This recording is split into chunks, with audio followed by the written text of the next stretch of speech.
Hello, everyone. My name is Jeffrey, and this is Yoga Framework. And every week I teach you how to create a better yoga and mobility practice. Let's get started. I'm sorry that I'm late. I started the stream, but I never hit go live. So I've been sitting here talking to myself for like 25 minutes already. But don't worry, I got a great show planned for you. And I rehearsed it already. So, we're good to go. So like I said, I'm Jeffrey, and this is Yoga Framework.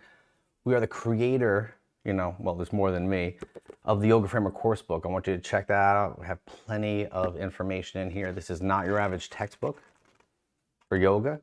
In fact, I don't even know of any really good textbook for yoga. That's why we created this. And this also has like things like a glossary and an index, which most yoga books don't have, especially instructional books. If you really look, they don't have that, which is kind of crazy. Also, we have the Yoga Framework sequence deck. This is not your average playful sequence deck. While it is playful, this is advanced. It goes along with the concepts that we talk about in the book. So you can match it up. There's reviews on Amazon. I only sold like 30 something on Amazon. I might send more in, but you can check out the reviews. You can buy it on the website, yogaframework.com. I would love if you check that out. And really, we're going to use the book today to talk about the subject. But let's go into the pop quiz. Let's start off with a pop quiz.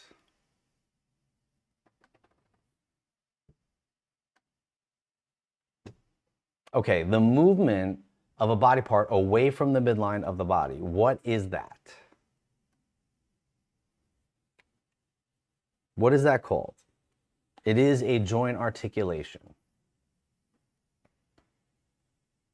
Let's just make sure the stream is working well. All right, good. What a mistake.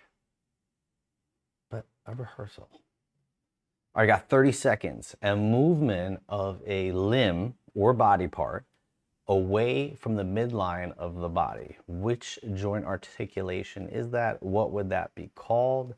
You have 20 seconds. Maybe write down. Oh, I'll give you a hint.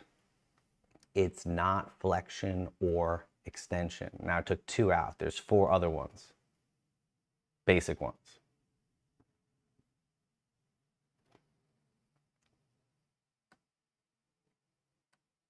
All right, and the answer is abduction. That is the actual movement of the body part or limb away from the body. Now, maybe you said pronation, right? Or pronation would be the one. I might accept that. But the technical term is abduction, and that leads us into what today is all about. It's all about joint articulations and how important they are in the body, what they're used for, all that stuff. So without any further ado, let's go over it. And I'm going to grab this book again, the Yoga Framework course book. And like I said, it's packed full of information. And we're going to go over the articulations right here. One more thing about the course book. This is not a book on yoga philosophy. This is a book on yoga movement in general, stretch physiology. So this is taking some of the best concepts, the basics, all that stuff, and putting it into one. This is why it pairs perfect with basically any training out there. You can just kind of connect it with your existing training, pair it along with any philosophy, and work in reverse. And hopefully today will give you a little bit of that, a little insight into that. So let's go over the basic joint articulations. We have extension and flexion. There's also lateral flexion. Extension is basically defined as the opening of a joint, and flexion is defined as the closing of a joint. Now, when it comes to, there's always exceptions to the rule because you're the most amazing machine in the world as a human. So you have something like dorsiflexion, palmar flexion, and the same thing in your ankle. It's dorsiflexion as the toes pull to your knee, and plantar flexion in the opposite direction. So that's just something to think about. It's not always perfect, but flexion and extension. Lateral flexion is like, right, there it is in my neck. Oh, it feels so good. Lateral flexion. Abduction and adduction, we already talked about that. I like to think of abduction like abducting, pulling away from the body, and adduction, ADD, like your addition, adding to the body. I guess the even though this is flexion with the neck, it's technically adduction, and even though this is extension, it's also could be considered abduction. Some of these are interchangeable with others, and some body parts don't have them, and some have all of them, you know, more or most of them. So these are basic articulations that apply to all the joints. Circumduction. Now, circumduction is what most people might consider a neck roll, but the reality is a neck roll or a full articulation in the neck is going to be like a car and much more detailed than a neck roll. A neck roll is kind of like this, right? And while this does have a little rotation in there, right? It's mostly circumduction. Circumduction in my arm would be like that, right? And your wrist, I guess, like that, little circle. So it's important, it's part of your movement, you need to do it, but it's not all encompassing. That's important to know. Supination and pronation. Supination, I like to think scoop or soup bowl. Pronation, push. That's why I said abduction could kind of be supination. I'm sorry, abduction could be pronation, and adduction could be supination. Interchangeable, different body parts. Rotation, I'm sorry, dorsiflexion. You have plantar and palmar flexion. We talked about that in the ankle and the wrist, right? Dorsiflexion, palmar flexion in the ankle, dorsi, toes to knee, plantar, toes away, like pushing the ground. And then we have rotation, medial internal and lateral external. Well, in the neck you have, you know, rotation, and I don't know which one I would consider internal and external, but in the shoulder you would be internal and external.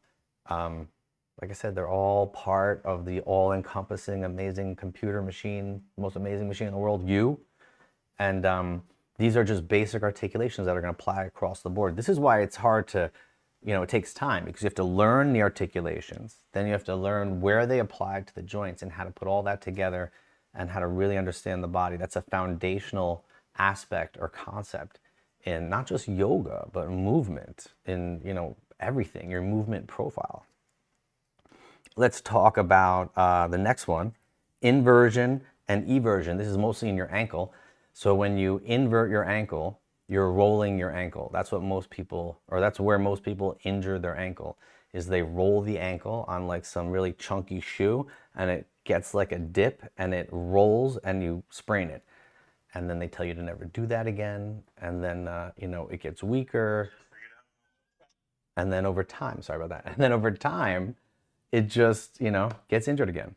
So, you know, I went on a little tangent there about mobility, but ankle inversion. Eversion is less common. It's the opposite way. It's rolling on the big toe mound and the inner heel. And while you do that, it's not as common, but inversion and eversion in the ankle, very important. And I think it applies to other body parts. I'm not exactly sure.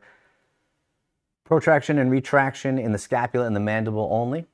So protraction, retraction, protraction, retraction, like pulling back and forward, hard to do. I'm not that great at mandible articulations. I should practice. Depression and elevation, right? Depression's down away from the ears. Elevation is up. I'm not that great in the mandible. Let's try, I guess. And then there's also, oh, these are the uncommon joint articulations. So a little more uncommon.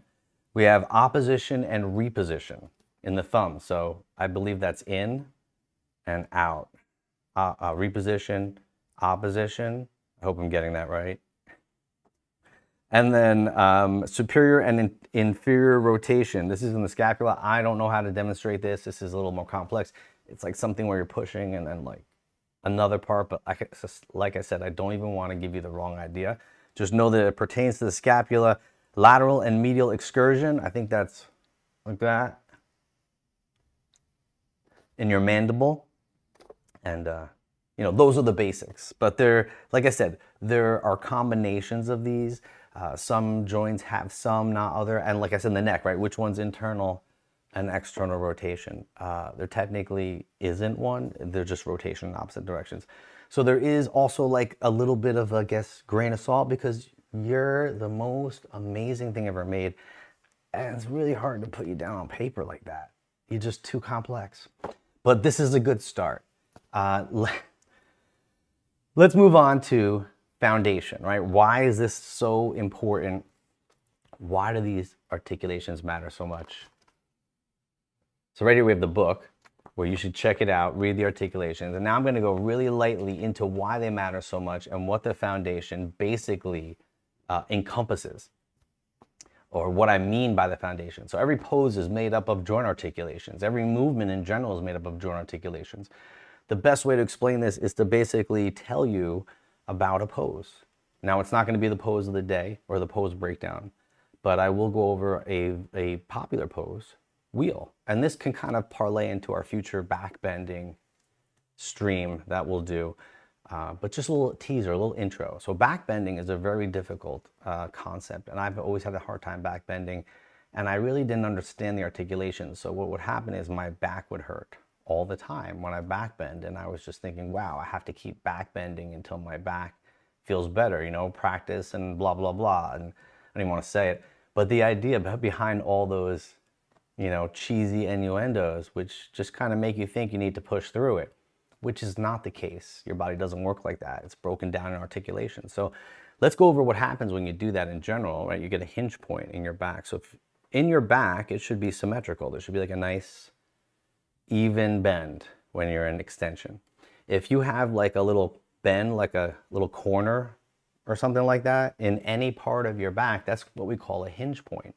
And what's happening is all the energy, all the prana, all the tension is pretty much going to that area.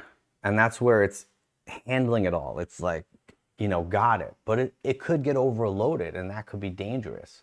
So while it could be all right, it could not be all right. Like maybe you could do that your whole life. Maybe. Maybe not.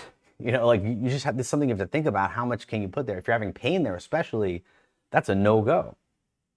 So learning how to create that nice articulation is so important first. That nice even spine extension, and without that hinge point. But if you can't do that, you have to regress other parts of the position, right? What are the other articulations that are preventing me from doing that? Because usually what happens is if the joints are limited, the tension or the prana or whatever you want to call it has to go somewhere. So as you apply more energy into the pose, that energy needs to move. And if the joint cannot handle the energy, right, you can even think of it like the chakras, how they go through, they're clogged. It goes, you know, it has to go somewhere. So if it can't handle the energy in the joint, it's either going to go away from the joint, which is less common. That would be going into one of the external or more joints that are away from the midline, or internal, which is very common, where the energy goes in. And that's why you see those hinge points, because when the limitations are in the other joints, the energy goes right into the back and you just crank it out. And this is where people are getting injured. They're having these interesting practices. It's hard to, I couldn't even articulate it like this until about a year or two ago. So it is very complex. There's a lot happening in a yoga pose, and you have to really give it the respect it deserves, especially something as complex as full wheel. So let's go into what are those other articulations in full wheel. Why is it so difficult? It's because the main articulations is not your spine. That's not the main articulation in wheel, which is misleading. It's not bending your back. It's hip extension and shoulder flexion. And if you are lacking in those two areas, the energy is going to go right into your spine. So the two other points, right? Shoulder flexion is the ability to take your arms over your head without bending your back, right? So maybe try rounding your back like a cat pose and then reaching up and seeing where the limitation is, right? And you can even reach up like this, elevation. That might help a little bit to see how much you have. And at the same time, the hip extension, when you stand up, right, all the way, or maybe reverse tabletop is a great way to think of it. Like, can you get your table even? So if you take a reverse tabletop and you have like a little dip in your hip, it's challenging to lift it. You want to have a nice, almost even, or even a little bit of a lift. a little bit of extra, because hip extension is a little beyond that 180. So, or let's say healthy hip extension. If you're lacking though, that's where it'd be. So those two main joints, right? Your hip is your biggest joint in your body. Shoulders, second, right? So those two together, if there is a deficiency there, all that energy and wheel goes right into your spine. And that's why people hurt themselves doing back bends in their back. And majority of the time, it is not the back, it is the hips and the shoulders, or something in the legs relating to something in the hips. So important. So that's a little taste of the back bending, how I teach back bending, how you should learn back bending, how back bending should be. You should not be pushing through a back bend or a split or anything. And like I said, I wouldn't have thought that a couple years ago because I didn't know, but now I do, and now you can know. And like I said, you can get the book, you can even learn more and follow along more with these sessions. That's how important this material, I feel the material is. I didn't make it up. This isn't a book about me. It's a book about facts and how they apply to the concepts that we already know. Cool, so that's the back bending. That's how that all works. The foundations of the poses, or of that pose, and a little intro into what we would do. You can do that with any pose, though. That's the idea. You want to be able to look at someone. First of all, you want to understand articulations, FRC. You want to be able to then look at someone and see where the deficiencies are in those articulations, FRA. And then you want to be able to give them a plan to be able to work through that to create better mobility, FRC/FRA, maybe keen stretch. I mean, keen stretch I feel is something that you need more for group fitness. So if you really understand FRC and FRA and you're a yoga teacher full-time for a while, you just need to study up. You don't need to learn specific mobility patterns from them. You just need to understand articulations, how those apply, isometrics, loaded stretching, and it takes time, right? This is not something that you're just going to go to the seminar and get. That's what people make the mistake of going through this, and they go to FRC and FRA and they're like, oh, blah, blah, blah, and then that's it. You know, they don't really apply the material, and that's the hard part, is to apply the material, to understand it, and to like really apply within everything, because it is the framework, right? It's its own framework in itself. All right, not so much of a plug for FRC, but those guys, I really opened my eyes, as much as they're not so into yoga. All right, so let's move on. We're going to go into the cue myth, and this is a segment where we go over a cue, specifically in yoga, because this is yoga framework, although it does apply to mobility and other stuff that's used, and we're going to dispel it most likely, because if it's a good cue, I probably wouldn't put it here, but we'll see. You'll probably see some good cues soon.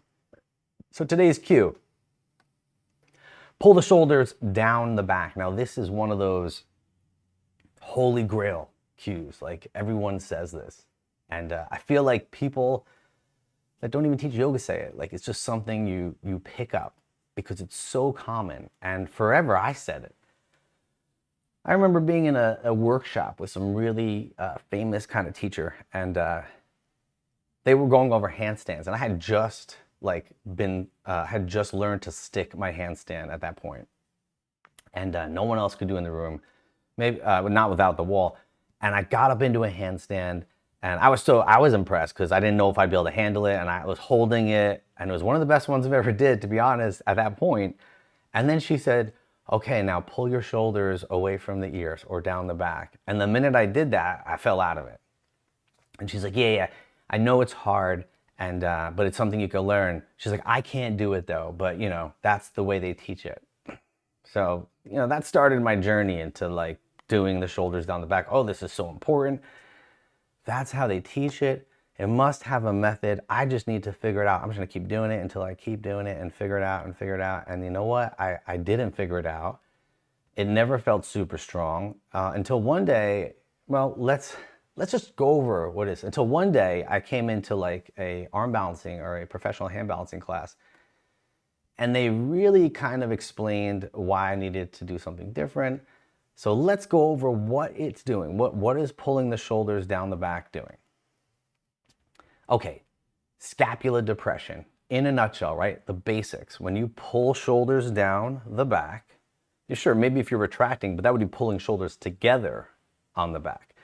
But pulling shoulders down or down and together is scapula depression, which is also one of the weakest parts of scapula movement. And your scapula are so strong, right? It's a powerhouse of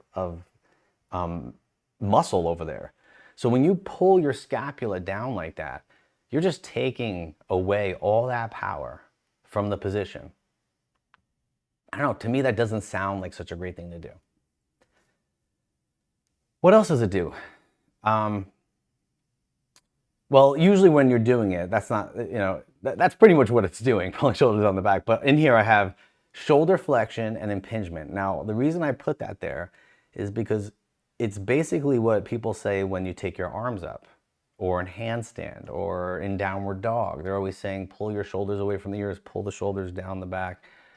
And what's happening there is, as far as I can tell, is it's kind of impinging on the other, right? So we can put this to a test.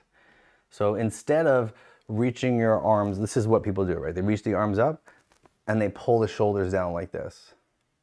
And then they keep reaching up. Reach up, pull the shoulders down. Reach up, pull the shoulders down.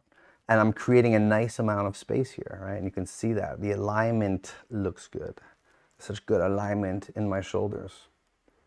Okay, so let's do the same thing in reverse. Let's pull the shoulders down the back and then reach the arms up and just keep pulling shoulders down the back.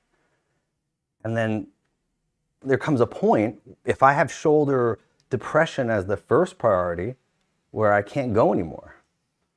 That's what we call an impingement.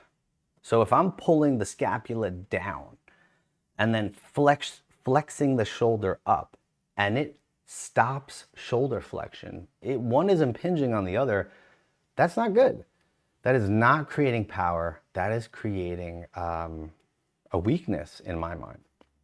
So where does this all come from? Why do we say pull the shoulders down the back? Well, in addition to having in the book, we're going to go over the kind of the where. At least from my experience, what happened, from what I've heard and my experience in the field, is that, in the beginning, a lot of yoga was taught by dance instructors and people that worked more in those industries. And as it progressed, right, more people started teaching it. It's starting to grow, la, la, la. And from dance, because of aesthetics, you want to look a certain way. So like, think of, just taking your arms up like a ballerina, right? You wouldn't want to do this, right? That shoulder, scapula elevation. You'd want to create this nice look, right? Not here, but here, because it creates a nice look. And for dance, it's a presentation. For poses too, right? It's a presentation, but really it's not, right? It's not meant to be. Well, I mean, that's arguable. That's a whole other stream in itself. But let's just say it's not meant to be. So this whole idea of pulling the shoulders down the back is kind of coming from the dance world. And it was coming from an aesthetic thing where people wanted to see it better. Now, I told you I took a professional hand balancing class, and what happened in there is they said, don't do that. They said, you need to elevate, right? You need to squeeze together really tight and create this nice foundation here. And that's a push, right? They said you need to push. And when I created that, that's when I started to find much more stability in my upper body, in my shoulders. I could see a path to like, oh, this is how people could do a one-arm handstand. They're not shoulder away and all loose. That's all locked up and tight, And even though it doesn't look like it, that they're trying to, right? It's the idea of preserving or working with those articulations in different orders. So obviously you could tell this cue is not a great cue. If you're saying this cue and you can't explain why, don't say it. That's true for every cue in my mind, but specifically this one, right? Like I said, it's scapular depression. Scapular depression is one of the weakest articulations in the scapula.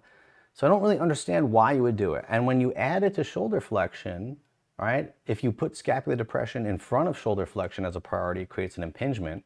But if you take scapula shoulder flexion and put it after, it also just a different impingement, right? This whole thing. So like this whole thing about pulling shoulders down the back for posture, that is a relative statement, right? As you learn more about mobility, you start to realize that these are things people say, and you're not all these people. Your practice is not all them, and you don't want to fall into those patterns, right? You want to make your own patterns. You want to make mobility patterns. All right, that's a good ending for that one. Let's go into the pose breakdown. All right, so this is pretty much the end. You know, we're getting towards the end of the stream. We're going to go over to the studio in just a moment. Let me just check the stream, make sure everything's good. All right, good. Everything looks healthy on the stream. So today's pose breakdown is going to be the infamous 90-90 and the half 90, which is a little more of an advanced version of the 90-90 pose. This is more of a mobility pose. It shocks me. My mind is blown how yoga doesn't really have a pose like this, or we don't have this pose in the practice. I really can't get it. You'll see as I talk about it today more, it's literally the opposite of pigeon. And we practice pigeon until you die, right? Pigeon till you die.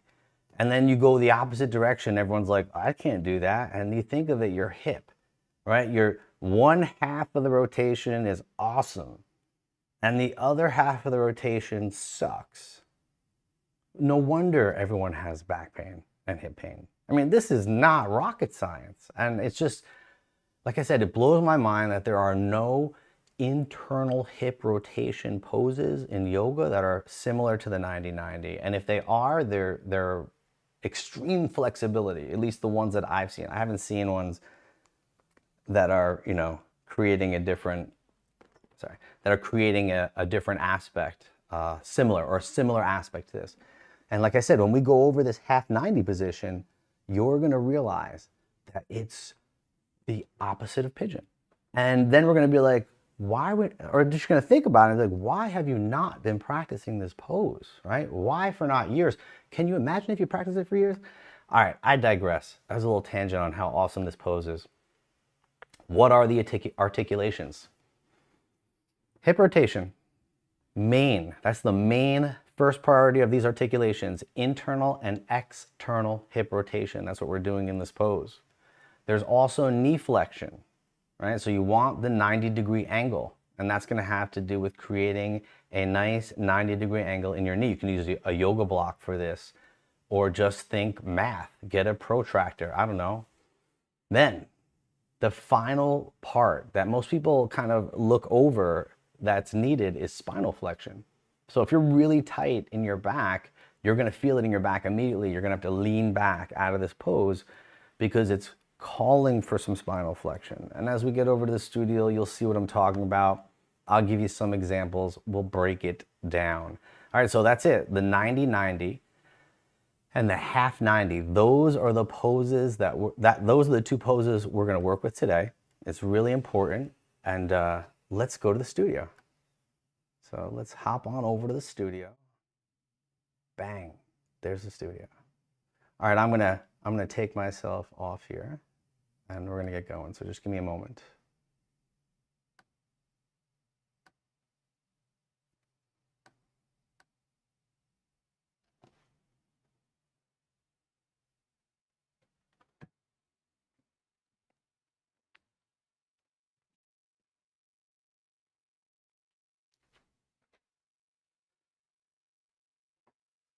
All right, we're here. We made it. We're at the studio. Give me a moment to adjust my mic. Okay. All right. So today we're gonna talk about the 90-90 or the half 90. And this is a cool pose. If you can't get on the floor and do it, I'll give you a little regression first. So, I mean, if you can't do this other regression, then you probably need to go to PT or something, or at least get a little more mobility into your life. Immediately, so the first regression is something that we like to call the Shin Box. And what's happening here is I have my foot touching my thigh, and it's like a small kind of 90-90 position here. And I'm just hanging out here. I might feel something. This back hip is internally rotated. This front hip is externally rotated. Knee flexion, right? And I might need some spinal flexion, right? I might feel like I have to lean forward, or I could lean back like this. If your back hurts, like you're here and you're like, ooh, that's tension in my back, which is very likely come out of it, right? It's not easy to sit on the floor, right? If you can't even sit in this position, you can go and adjust it. This would be the ultimate pulling out right here. So you can come down and just kind of take your forearm to the ground. And this way you're really pulling away from that whole thing. Like I said, you can come back here. If that's too much, then you're gonna come all the way down. And we're gonna stay in this position. You would wanna maintain this for like a minute and a half, 2 minutes. That's the passive stretch. And a passive stretch is just something that you're sitting in for a while. You're not trying to stretch. You can't make a passive stretch happen. All right, it has to happen on its own. You can't force it. So what you do is you create an end range where we are right now, and then you wait, and you wait for the tissue to slowly adjust. And that's what's happening in this 90-90 variation that we call the Shin Box. So first priority, like I said, developing this position. And then what you can do is, after you've been here for a little bit, you can create that 90-degree angle in the back knee, right? So you're looking for that nice 90-degree angle. And then I'm gonna take my front leg and lift it. So I'm not even gonna take the whole leg to the floor yet. I am gonna create a nice 90-degree angle in both knees though. So I have a 90-degree angle in the back knee, and then I'm working a 90-degree angle in my front leg. Now with this, I'm gonna keep it lifted so I can work the back hip, because I really wanna focus on the back hip, the articulation here first. So first priority would be internal hip rotation. Second priority, external hip rotation. I guess knee flexion, is somewhere within that, or second to those. And then the spinal flexion, like I said, right? You could even come down. This is a nice position here. My knee is lifted. I'm trying to pull this femur down. So this back thigh here, I'm trying to literally pull that down into the floor. That's creating the sensation. I should feel a sensation in here. Just like in pigeon, right? You feel it in the front half, or you should feel it here in your IT band in the front. If you don't, that's something to think about. And this is the opposite, right? I'm feeling it here, internally rotated. So this is the 90-90. And eventually, right, I'm gonna lean down. I could have both legs down. So if you come down like this, it should be accessible for most people. You should be able to create a 90-degree angle in the front and a 90-degree angle in the back. And then depending on how much spinal flexion or lateral spinal flexion you had, or how much hip room you had, that would all depend on how well you'd be able to come up into this in full 90-90 position. And then from here, you'd want to maybe extend the spine. Maybe lift one hand, back leg, same side, ipsilateral first, and then maybe contralateral, the opposite hand. That makes it a lot harder. Right? So the same side hand of the back hip, no problem. Opposite hand, a little harder. And eventually no hands. Now don't force this, because what'll happen is you might feel like you're being pulled away and come down. Now if you have any of those sensations, it's too much. It's telling you that your body is not ready. Right? You should own it. And even now I am working a little bit hard to maintain this. The half 90 is an even further progression. This is what I would consider the opposite of pigeon pose. So you take your front leg and extend it. And I'll take a moment to find a nice extension in the front knee, 90-degree angle in the back knee, right? Same thing, I could lean to my side. I can use my hands behind me.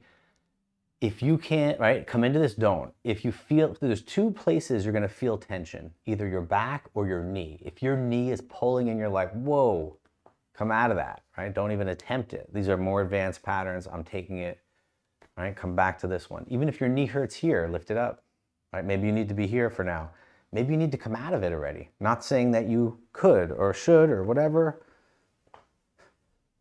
All right, I'm back to the half 90. So same thing, I could lift that same side, the leg that's internally rotated, I could lift that same side. And then eventually, I could lift both. And I'm working hard here. I feel a little bit like I'm being pulled back. So it's telling me my hip is tight. I'm gonna have to just, maybe keep that hand down. That would be the reality. Like that's what I should be doing, keeping that back hand down.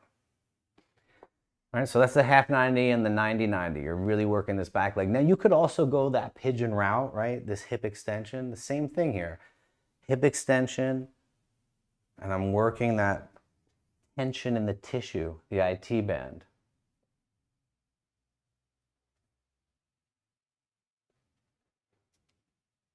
Be careful with this. Regress. If it hurts your back, regress, regress, regress. And eventually find it. Spend time under tension. It's going to take a long time. Think of how many pigeons you did. Literally, hundreds and hundreds of hours of pigeon, probably. If you've done yoga for a couple years, this is the opposite. It's going to take hundreds and hundreds of hours. But if you've already cramped out or been like, whoa, what is this? Or like, ow, ow, that's just telling you how much of a deficiency you have for that part, that articulation in the joint. All right? It's not like my joint is deficient. That articulation is not working. That articulation is not working right. And that's the deficiency within my joint that I need to fix currently.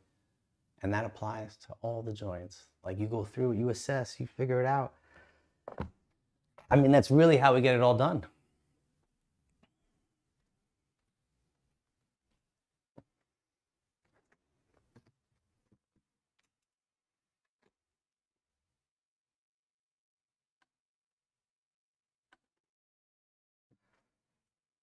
So I hope you really enjoyed what we did today, what we went over, the stream. Like I said, all in the book. And if you get the book, you can follow along. This is not in bookstores or anything. I didn't print it through the regular means. I printed it. I own the books. So every book you're getting is a book directly from me. And know that quality is there too, right? These pages are not these crappy one-off presses that you get on Amazon. I printed the book, so it'll last. That's why the price is a little higher. The product's a little better. And again, the cards, don't forget. They go with the book. I didn't even open these. These are still unopened because the other deck I just gave away to someone that finished teacher training. Teacher training. Check out the website, right? We have teacher training. Right now it's all online, which you can take from anywhere in the world. We have classes on our website. You can take my yoga class. Only a few a week, but like I said, we might not like I said, but we might add more. And I just want to thank you. All right, this is I'm Jeffrey. This is Yoga Framework, and every week I teach you how to create a better yoga and mobility practice. Have a great day.